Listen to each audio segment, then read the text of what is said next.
Subtitled by Jane Coyle. If you've ever felt alone on your spiritual journey, listen to this.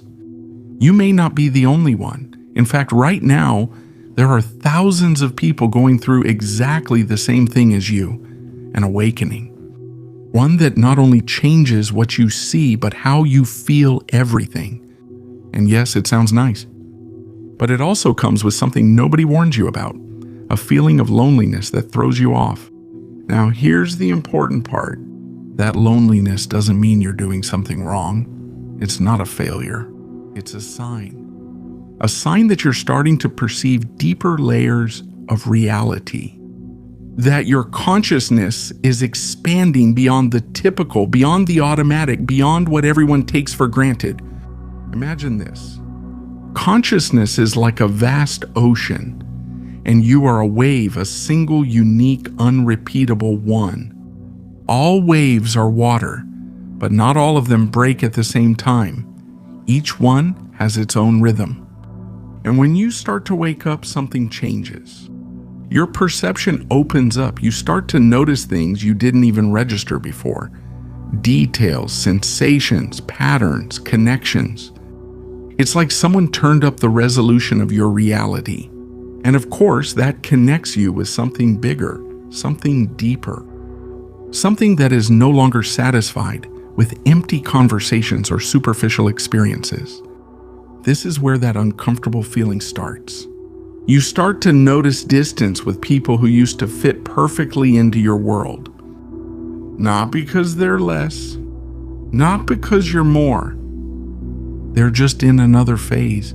But pay attention, even if you don't see it, even if you don't feel it all the time, there's something more. There's a kind of invisible network that connects everyone. A fabric of shared consciousness that's there. Even when it seems like you're completely alone. And those moments of loneliness are not a punishment at all. Spaces where you can fine-tune your connection with that network. Where you start to understand yourself better, where little by little you align with yourself, and with something much bigger. Because awakening is not the same for everyone. There is no manual. There are no exact steps. There is no do this and that's it. Each person experiences it in their own way, filtered by their history, their beliefs, their sensitivity. And in that process, something curious happens. It's as if suddenly you realize that you've spent your whole life seeing the world through a filter. And now that filter is breaking. The colors seem more vivid, the experience is more intense, the connections more real. But also more demanding, because what used to fulfill you no longer does. And that inevitably creates distance with those who aren't at that point yet. The famous spiritual loneliness appears right there. Not because you're isolated, but because you're changing frequency. Literally. It's like a radio. There are thousands of stations playing at the same time, but you can only listen to one at a time. And right now you're turning the dial. You're tuning into something different. That's why conversations that used to seem interesting to you now bore you. Places you used to love now drain you. And no, you didn't suddenly become weird. Well, maybe a little, but in a good way.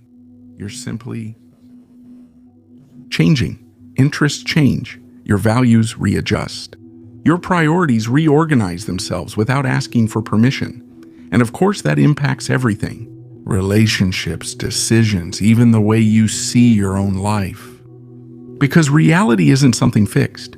It's a complex web full of meanings, layers, and perspectives. And each person is learning to see a different part of that web. Some connect more with the emotional, others with the spiritual, and all of them are necessary. There isn't a right way to perceive reality. Each one is tuning a different part of the whole. That's how consciousness evolves. Not en masse, but through millions of perspectives. Now, awakening is not a straight line. Forget about that. It has peaks where everything fits together, and others where it seems like nothing is happening. Days of brutal clarity, and phases where you wonder if you've gone backwards. And yes, that's part of the game. That's why this path forces you to develop something that few people have. Real patience and compassion, starting with yourself.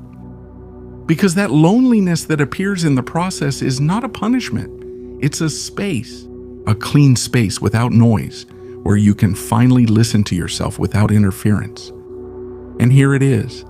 This is where everything changes. Because when you are truly alone, you start to notice things that used to go unnoticed.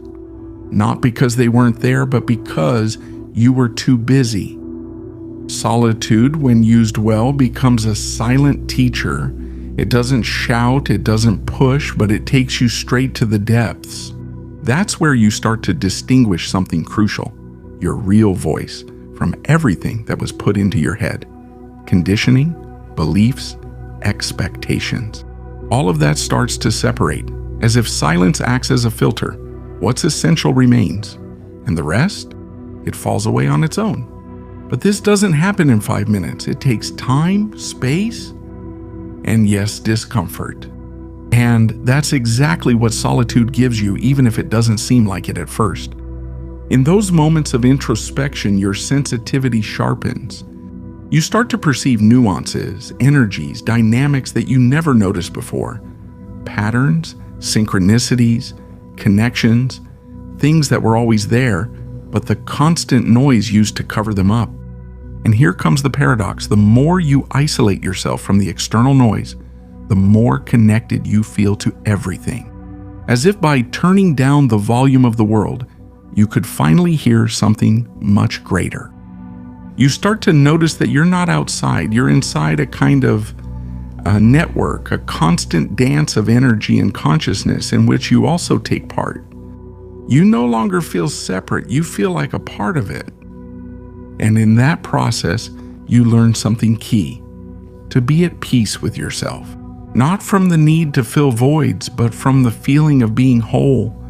Loneliness stops being an uncomfortable refuge, and it becomes a solid foundation from which you relate better to everything. Because you no longer search from a place of lack, you choose from a place of fullness. And when you start to see it that way, every moment of apparent isolation becomes an opportunity to go deeper, to understand, to grow. Whether it's meditating, writing, thinking, or simply being present without doing anything, right? Doing nothing, which seems easy until you try it. Loneliness also teaches you patience. It takes you out of the I want everything now mode. And it shows you that everything has its own rhythm, that there are cycles of connection and of withdrawal, and both are necessary. That makes you emotionally stronger, more stable, more aware. Gradually, you realize something that changes the rules of the game. It's not about how many people are around you, but how you live each moment. Depth replaces quantity. And then that silent teacher gives you an uncomfortable but liberating truth. You were never really alone. You have always been connected to something much bigger. Call it whatever you want. Consciousness, universe, energy, it doesn't matter. The point is, you're part of it. And of course, when you start moving forward on this path, your relationships change. Not because others change, but because you see things differently now. Conversations that used to captivate you now feel empty. And simple moments suddenly have a profound depth. It's as if you start to see beyond the obvious, beyond the social masks. You begin to perceive what's underneath. Intentions, emotions, energies. And yes, at first that creates distance, even from people who have been important for years. In this process, some relationships simply fade away, and others transform. And no, you don't have to hold on to what no longer fits. But you also don't have to cut everything off all at once as if you're going through some extreme spiritual cleanse. The key is simpler. Let each connection find its place, without forcing, without dramatizing, without trying to control the outcome. Because when your vibration changes, something inevitable happens. You start attracting people who are on the same wavelength. And those connections feel different from the very first second. There's a kind of immediate recognition, as if you didn't need to explain too much, as if finally someone spoke the same language.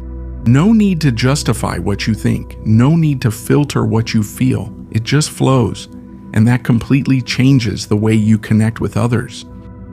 You start to understand that relationships aren't static. They're not forever by default. They're dynamic. They change, they evolve. Some people are with you all the way. Others show up just long enough to teach you something and then leave. And even though it sounds uncomfortable, they all serve a purpose. This is where you break away from the usual attachment, dependency, constant need. You start building relationships from a different place, from a genuine respect for the other person's process. Each person at their own pace, each one at their own level of consciousness, without trying to save anyone, without dragging anyone along.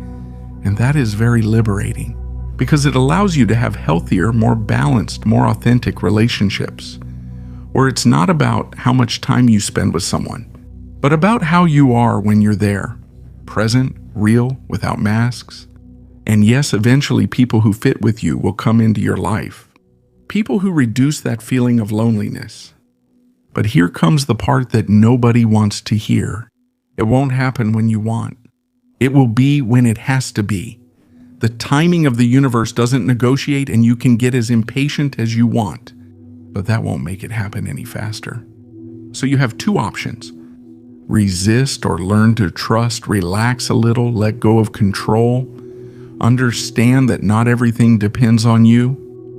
Because while you're watching the clock, there are things moving that you don't see. And in the middle of all this, there's an idea that completely changes your perspective. There is an invisible network that connects everything. Every thought, every emotion, every action, none of it stays within you. It expands, it impacts, it spreads like ripples in water. Who you are inside affects much more than you think. And when you start to awaken, you start to notice it.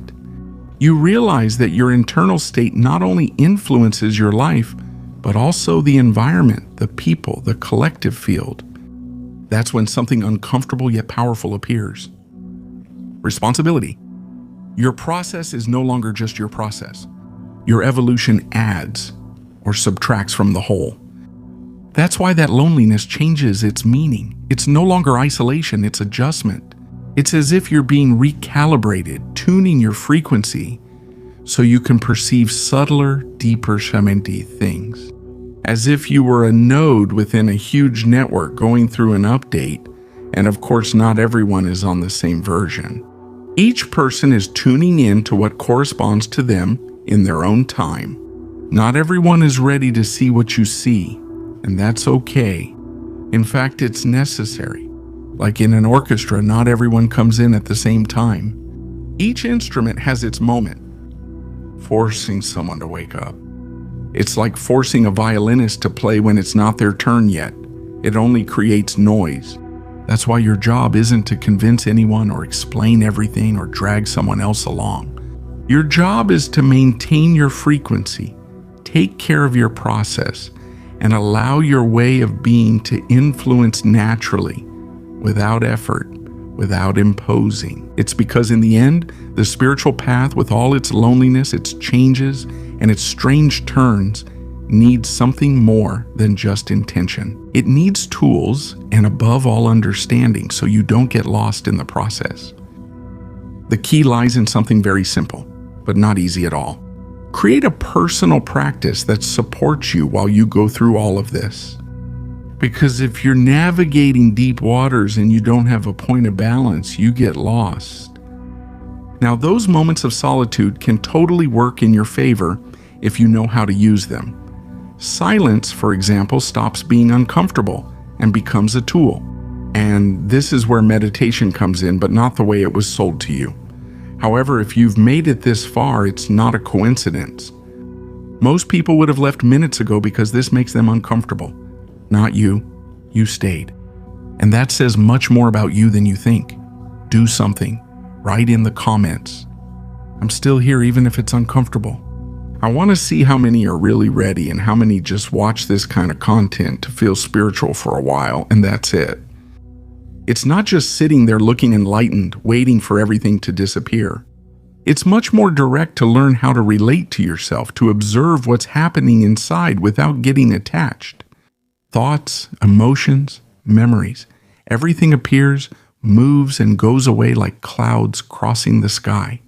And you, instead of chasing them, just watch. That simple difference changes everything because it gives you stability, even when inside it seems like everything is being rearranged. Another thing that marks a before and after is creating spaces that ground you. They don't have to be perfect or even spiritual in the cliché sense. It can be a quiet corner in your house, a time of day you reserve for yourself, a small ritual that brings you back to your center. The form doesn't matter. What's important is that it works, that you have a place, physical or mental, where you can return to yourself. And here's something interesting. Even in times of loneliness, you need connection, but not just any connection. It's not about surrounding yourself with people just for the sake of it. It's about finding, even if only occasionally, people who are on a similar frequency. They don't have to be many or always around. Sometimes a single conversation with someone who understands without you having to explain too much is enough. That validates your process. It grounds you and reminds you of something important. You're not alone. You're also going to have to learn to set boundaries. Yes, even if you're spiritual, because opening up doesn't mean exposing yourself to everything. There are times to withdraw and times to connect, and knowing how to tell the difference is part of the game. That balance isn't fixed. It changes, it adjusts, it attunes to you, but there's something that simplifies everything. Truly trusting your intuition. As you move forward, you start to clearly notice what adds value and what drains you, which spaces lift you up and which ones bring you down, which people expand you and which ones contract you. That inner voice becomes your best guide, much more reliable than any external advice. And this is where everything starts to fall into place, because you understand that this loneliness isn't permanent. It's a phase, a kind of uncomfortable cocoon. Yes, but it's necessary. Something is forming in there, a more authentic version of yourself, clearer, more aligned, more real. And even though it might not seem like it sometimes, this isn't a straight line. You're going to go up, you're going to go down, you're going to repeat things, but from another level. Understanding is part of the process, and those moments of solitude are not pauses. They are points of power, spaces where your consciousness expands, where your perception sharpens, where without realizing it, you are becoming someone different. That's why trusting the process is not optional. It's necessary. Because there are things moving that you can't see yet. Every experience, even the uncomfortable ones, serves a purpose. It's preparing the ground.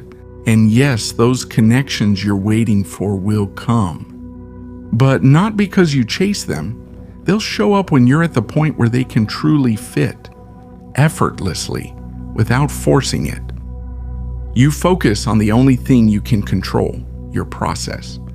Because when you stay true to that, everything else falls into place on its own.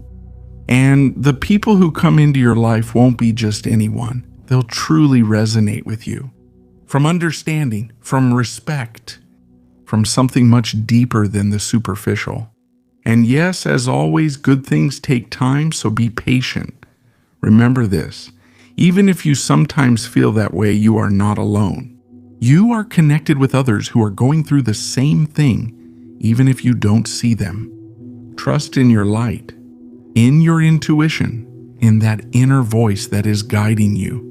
Because you have more clarity and more strength than you think. And all of this is not breaking you. It's revealing you. Thank you for staying with me. Really. See you soon. Stay awake.